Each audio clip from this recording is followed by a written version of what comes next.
And welcome, Lynx here, and we are still playing Massacre. After the training, after the interesting dream in the last episode, we'll see what's gonna happen in the afternoon, I guess, in the second part of the day.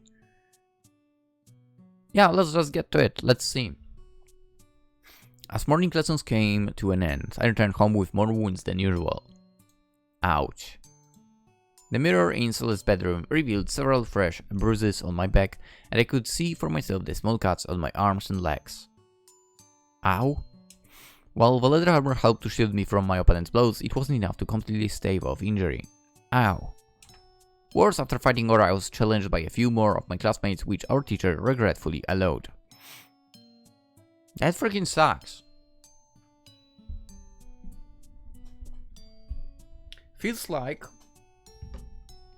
you know, if you participated, you should not be up for takes? Or am I incorrect in thinking like that?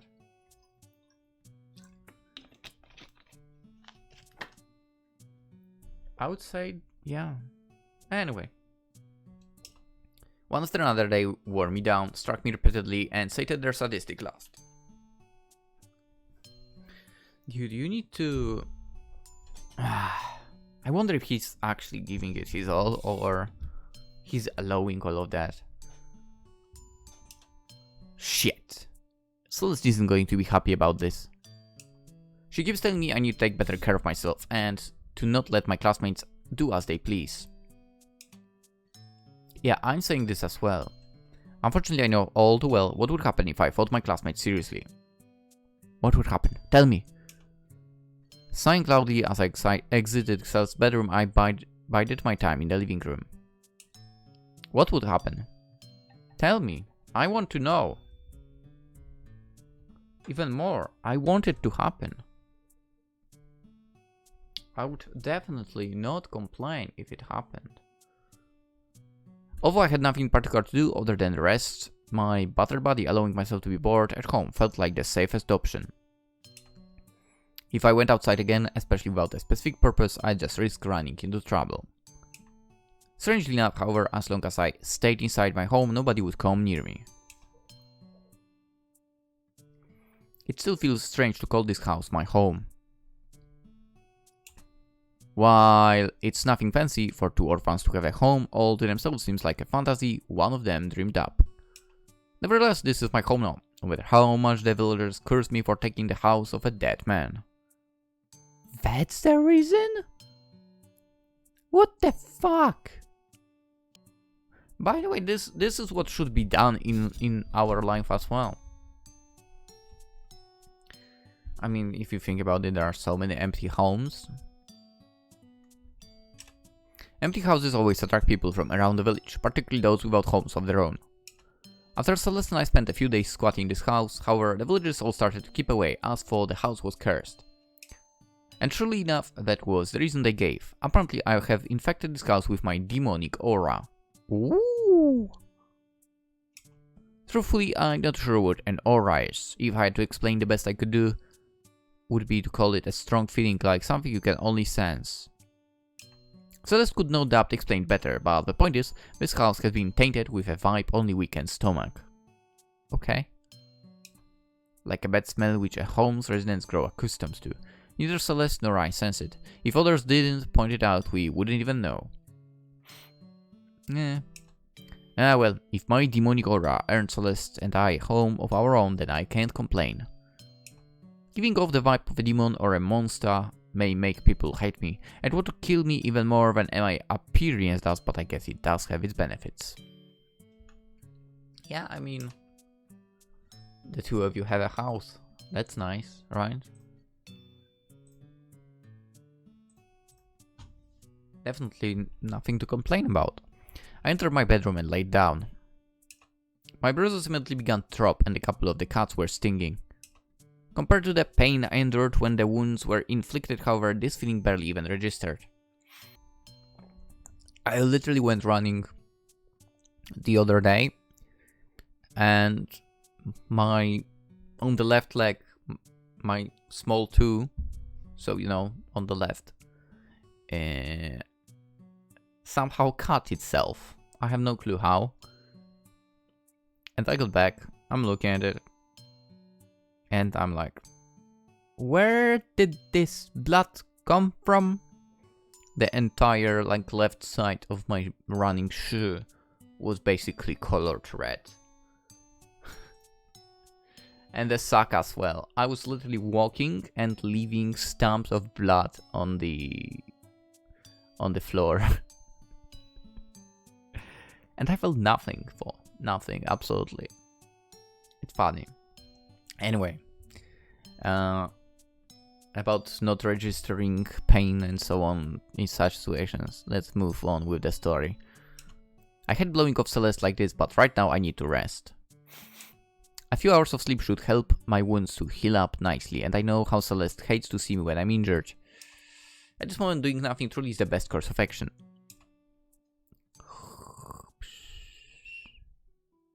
Oh boy. No sooner had I closed my eyes to rest than a familiar sight greeted me.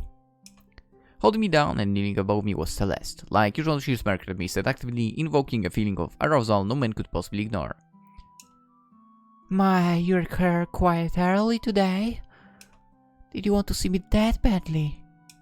Celeste teased me with her words, but the force in her hands told me she wasn't happy. Behind her beckoning glance was anger, and I could guess why.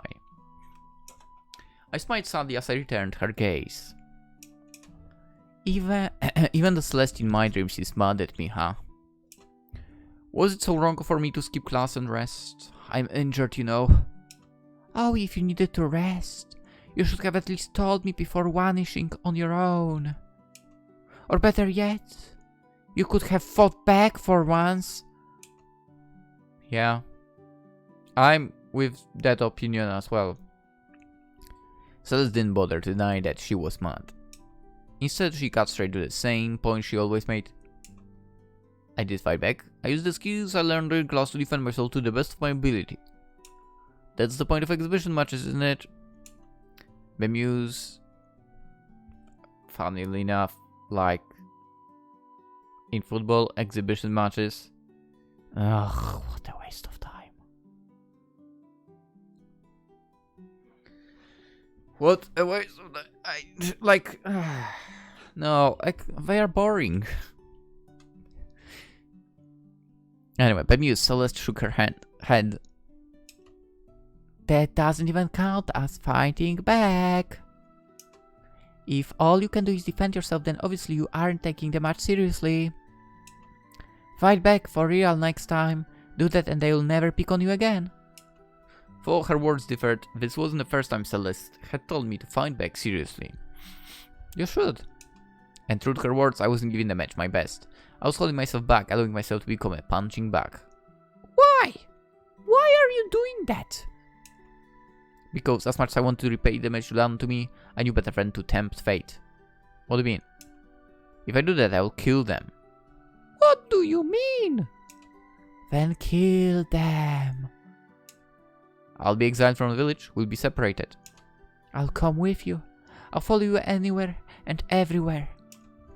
We'll be forced to fight for our lives every day until we find another human settlement. Even if we do find one, history will just repeat itself. So, we'll move on to the next village, and the next, until we find one that accepts us.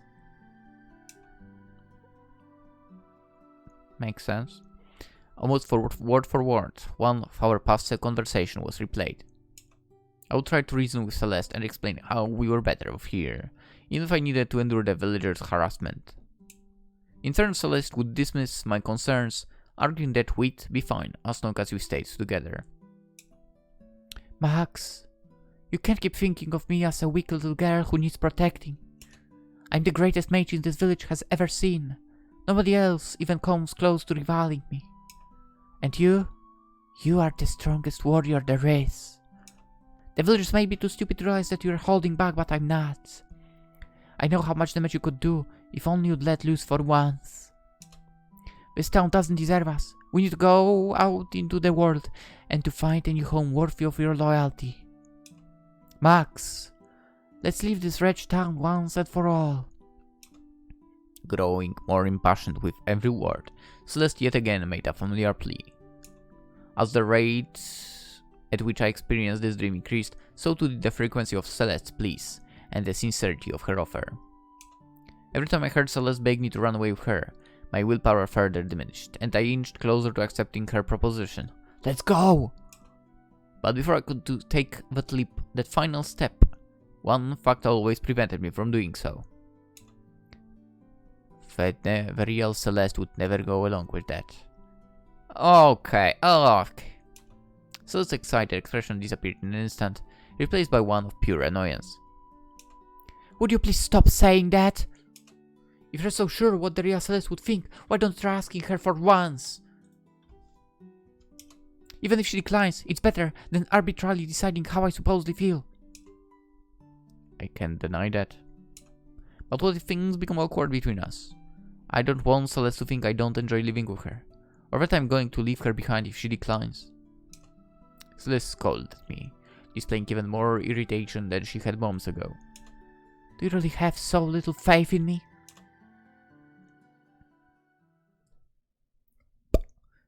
Max, are you awake? Finally, the infamous delinquent awakens. Forcibly pulled away from an ironically tarnished Celeste's tone shifted less than usual. On any given morning, I would bid farewell to the sensual whispers of the girl in my dreams and be welcomed by the energetic greeting of my childhood friend. This time, however, after escaping from the scolding Celeste of my dreams, I immediately came face to face with the real, life equivalent. Crap. Both Celestes are mad at me. I guess I'll soon find out what I did to piss this one off. Well, you didn't go to the lessons. Good evening, Celeste. Good morning, Max. Nothing Celeste's emphasis, I looked outside. Surely enough, the sun was just beginning to rise, not set. I had successfully slept from noon until morning, not rising for dinner. Celeste's return, everything else to come my way. You know, normal people go to bed at night and wake up in the morning. Of course, normal people also attend classes and tell their friends when something's wrong, so maybe I'm overestimating you. Easy masking any worry that Celeste may have felt. Her anger shines through clearly.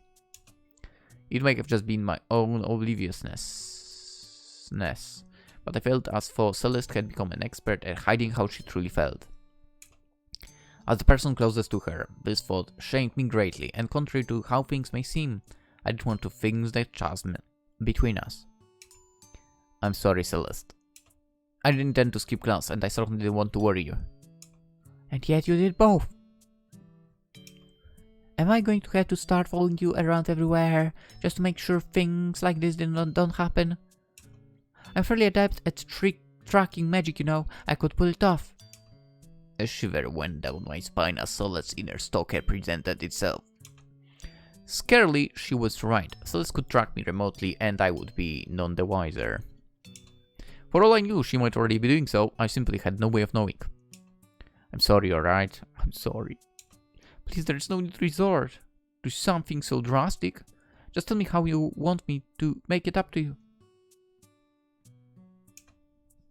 Although Celeste put up a strong front, I had a good idea of what she was getting at. Confess to her. That's what she's waiting for. By telling me how I screw up and threatening to abuse her power, she was likely leading up to asking for something unreasonable in return for overlooking my actions. Well, I suppose I could forgive you just this once. But only if you pick me up from class every day for the next month. A whole month? Isn't that a little much? Like I care, this is punishment, not a negotiation. And if you forget to pick me up, I'll add another month to your sentence, understood? It's not really a punishment. Celeste stared at me with the same level of seriousness as before, but even I could now see the mischievous glint in her eye. She was playing me, and I had no choice but to go with the flow. Yeah, alright, I'll pick you up. Damn right you will. Ah, but forget at least once per month, okay? I saw that one coming. I'll pick you up every day without fail. Rain or shine, I won't miss a single day. Boo, that's not what I said. But that's okay. Soon enough you'll be coming to see me out of habit, if not for your own enjoyment. On that joyful note, Celeste retreated into the kitchen. My sentence had been handed down, agreed upon, and accepted. Her work was done, and it was time to get ready for class. Now that I was finally alone, however, what came to mind was not class or even my new obligation. Rather, after sleeping the entire day away and waking up to a Mount Celeste, I could think of nothing but the words spoken in my dream. Fight back, huh? It's true that nobody would dare to hurt me again if I show them what I really was capable of, and that wouldn't be difficult to do either. I could completely turn the tables on my class during an exhibition match and pummel every one of them into the ground, then finish by throwing my teacher out of the dojo. I might invoke the anger of the hunters and guards in this village, but that wouldn't be a problem. I just need to defeat them too. Let's do it! And after wiping the floor with every combatant in the village, they would all stop trying to oppose me. We could live in harmony at last, united by our common goal of defending the village, and Celeste and I would live happily ever after. Let's do it! In a perfect world, perhaps. Leaving behind my fantasy for peace, I ate breakfast with Celeste before heading out. Like most mornings, we ate our fill of wild berries and monster meat, procured through the teamwork of Celeste and I. Celeste and I, as jobless orphans, had nobody to provide us with food or money. Anything in our possession we either found, created, or traded for. When we needed food, we would leave the village and hunt weak monsters. When needed clothing, Celeste would craft their pelts or trade with other villagers. We had become almost entirely self-sufficient. Let's go? To be fair, that's what you want to do in real life now, right? I would say so. Like, you don't want the government involvement or anything like that. Yeah. Let's face it, they will still tax you in some way. At least that's how it is in Poland. You know, I was thinking that we should go out hunting again soon. We're getting low on food, and I could really use some new clothes. Walking by my side as we headed towards the general studies classroom, Celeste soon broke the silence. She continued walking while turning her head my way, smiling like her usual self and showing no sign of her earlier annoyance. Already? We just went out hunting the other day, didn't we? Yeah, but we returned empty-handed. You can't really consider that to be a hunting trip. You're right. I'd forgotten about that. It's great that there aren't many monsters lurking around the village nowadays, but it's dangerous to go hunting too far away from home. I might need to come up with a new strategy. Celeste raised an eyebrow. You might need to come up with a new strategy? Don't you mean that the almighty Celeste might need to bestow upon her sidekick a plan so simple that even he can follow it? Sorry, losing voice. Oi, there is no need to be rude. We'll come up with a strategy, okay? Sure, whatever you say, Max. Celeste laughed and brushed off my statement. I want to confront her further, but the truth was she was right. Any plan we discussed would ultimately be hers, not mine. Celeste was far more intelligent than me, and we both knew it. At any rate, I think the easiest method would be to just go further away from the village.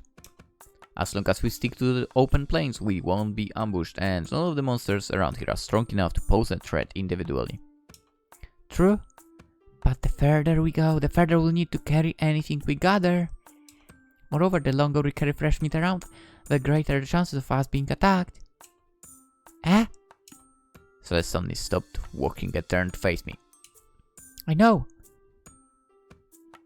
Instead of us traveling further from the village, why not we use the food we have left to lure the monsters in? It won't work as well as meat fresh from the kill, but if I cook the meat out in the open with incendiary magic, we should be able to lure them in. Placing her hands on her hips and smiling triumphantly, Celeste waited for my response. As expected, it was a good plan. The danger to us, the time required and the effort expended would all be reduced significantly. Compared to my plan, Celeste was perfect.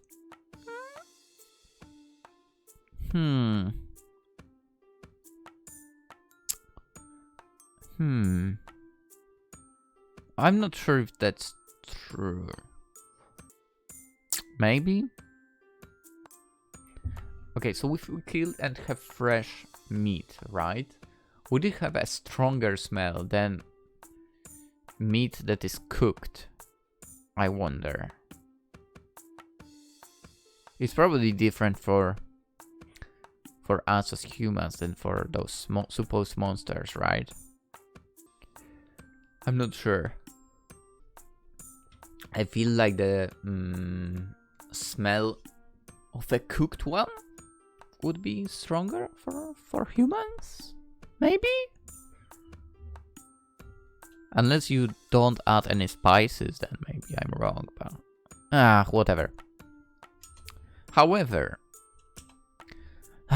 we can do that. Eh? Why not? We have enough meat to spare, and we can always eat what we use, so it's not like we'd be throwing the food away. Wasting food is always fine, but that isn't what I was getting at. Then what's wrong with my plan? I averted my gaze for a moment. Although Celeste wouldn't like my answer, I knew that she would take more offense at receiving no answer at all. The problem with your plan is that it's too reckless. What? My plan is too reckless? My plan is so much safer and easier than yours, Max. For us, yes. But I'm not talking about just the two of us. If we lure monsters close to the village, the other villagers will be in danger. The safe zone helped to carve out will be forfeited. I can't lure monsters here knowing that we might be putting people in danger. Honestly, why do you care about them so much? Come on, Max. As I finished speaking, Celeste did not move. She didn't return to her usual self, continue walking, or even tell me why I was wrong. So simply stared at me, stunned as though she couldn't believe her ears. You can't be serious. Honestly, of all the stupid things you've said... Celeste began speaking in a low tone of voice, not making eye contact as she did. How can you still value the lives of those cretins after all you've been through? That naive, kind-hearted attitude of yours is going to get you killed one of those days. Celeste gritted her teeth. I could see her fist shaking by her sides. I understand her. As I'd feared, my answer made her angry. Not only her. The one reading this is also a little angry. I know how you feel, Celeste, but the people of this village aren't as bad as you make them out to be. Yes, they are.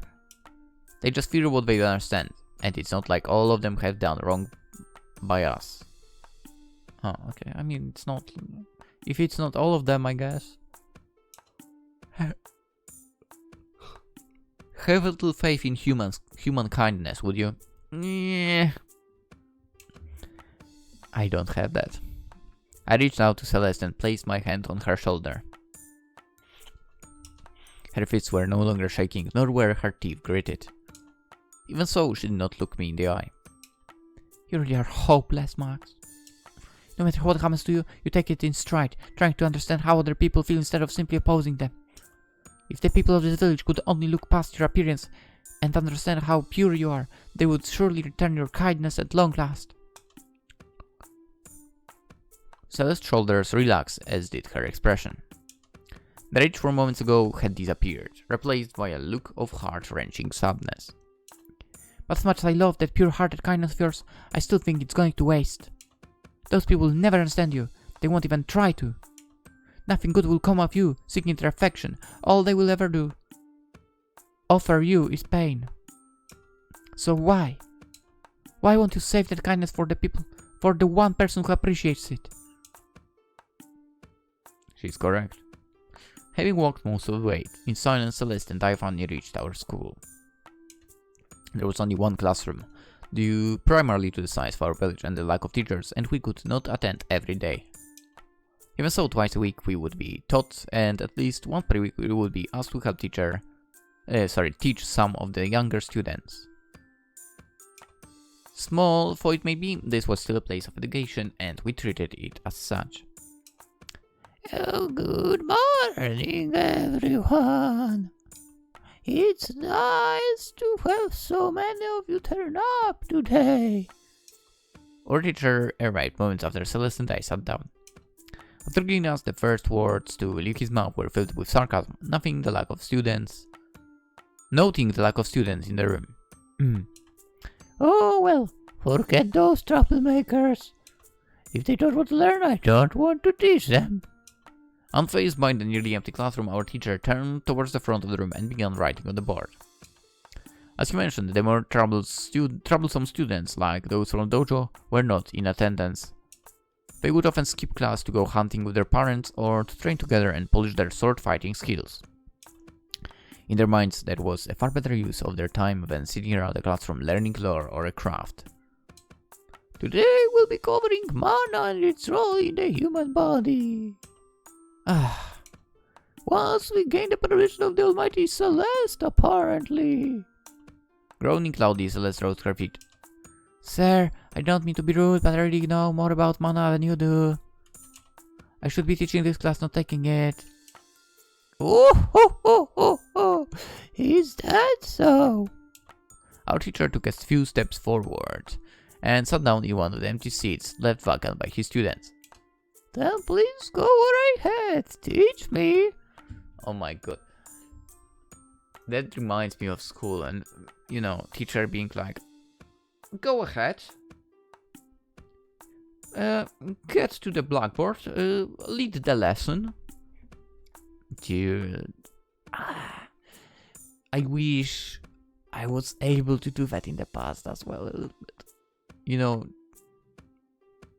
getting to the blackboard and actually leading the lesson better than the teacher. That would be such a gigantic kick in the ass of the teacher. Yeah, that would be awesome to do. Too bad that wasn't possible within the subjects. But the teachers of would say that. Basically, it would be maths. Now that I think about it, yeah, it was always maths teachers saying that. Always. Yeah. Crazy. To be fair for teachers who would say that, they they always were basically not good teachers. In this case, you know, she said that herself, you know, so she wants to take the lesson and so on, but with what I'm saying, it was just the teacher saying out of nowhere, go on, lead the lesson here, and so on. But still. Anyway. Celeste appeared to be shocked for a moment, but that feeling didn't last. She quickly made her way to the front of the classroom and faced those of us present. Good morning, class. Today we're going to be covering mana and its role in the human body. Seriously, she's really going to do this? I sat up straight, giving Celeste my full attention. As you all know, mana is the energy that flows through all living beings. Humans, animals, monsters, trees, it flows through anything that can be said to be living, and even some that cannot, such as the undead. But while mana is important to all living things, as humans we are of course most interested in how mana affects us personally, both individually and as a race. Celeste spoke as for giving a rehearsed speech. Her information was accurate, as far as I could tell, but her rigid delivery made me think she might be more nervous than she let on. Explained as simply as possible, a person's mana is directly linked to their affinity for magic. That means someone with a lot of mana, or pure mana, or exceptional control over their mana will be able to use magic to a great capacity. Conversely, if the opposite is true, you may be unable to use any magic at all, or your spells might end up in failure. And while training or the use of right equipment might help you, someone with a poor affinity for magic will never reach the level of someone gifted in the art. Tell me about it. I have a lot of mana, but it's as impure as that of a monster. If it's impure, shouldn't you basically get a completely different approach then? But whatever. Worse, my mana control is utterly pitiful. I can't even create a fireball without it exploding in my hand. Even if I trained rigorously every day for the rest of my life, I would never rival Celeste's talent. That being said, mana is more than just magical power. Different types of mana in the human body have also been linked to resistance to poison, the ineffectiveness of mind control, and other similar traits. In that way, even impure or uncontrollable mana can have a positive effect. Powerful mana can also reinforce a person's constitution, even though they cannot wield it as a weapon. Furthermore... Alright, you've proven your point. Our teacher stood up and made his way to the front of the classroom once more. He gestured for her to take her seat and he assumed control of the class. Maybe Celeste would make a good teacher after all. There's only one general studies teacher in this village, so it's not like she'd have a hard time getting the job. It would be a waste of her talent for magic though. Celeste returned to her seat right beside me. Shoot me a confident smirk and poofed out her chest. How was that? Yeah, don't let it get to your head. Moving on. While it's true that mana is a fundamental component of all living things, there exist certain anomalies utterly bereft of mana. The most clear-cut example would be a golem brought to life by a master magician or a cursed suit of armor. These non-living entities take on a life of their own while still lacking the necessary biology to sustain life. We do not yet understand how these anomalies continue to exist, but that has not stopped us from learning from them. In fact, a few decades ago we... Psst, Max. Just as our teacher began to build momentum, Celeste whispered my name. Do you want to know how golems work? I could teach you if you want. I could only sigh and shake my head as Celeste made a selfish offer. To a stranger, Celeste's question could be perceived as little more than a kind gesture. She was offering to impart valuable knowledge upon me, after all, and nobody could fault her for that. But as the person closest to Celeste, I knew what she really wanted. Offering to tell me such secret was her subtle way of saying, I know something our teacher doesn't. It was a way for her to humbly brag while she still retaining her kind, selfless demeanor. And truthfully, I wouldn't have a problem with that if she didn't do it so often. Just focus on the lesson. I'm trying to learn something here, alright? Suit yourself. Celeste corrected her posture and pulled out a book which she borrowed from the library. Even after being denied the opportunity to show off, Celeste still showed no inclination whatsoever to pay attention to our teacher. Gee, and she calls me a bad student. At least I try to pay attention, so it just assumes that she already knows everything our teacher has to say, so she doesn't need to listen. And the worst part is she's probably right. She's probably right. Well then, we'll find out if we... Okay, we'll not be learning about golems, as you already see on the screen. But... we'll be dreaming about Celeste again. And about some talk with her. How we need to stand up to the villagers and kick their asses. And I hope Max will do that. Anyway, for now, let's end it. We'll, of course, continue tomorrow. Hope you enjoyed this one, subscribe if you haven't. That would be very much appreciated. Tell me what kind of magic would you like to wield.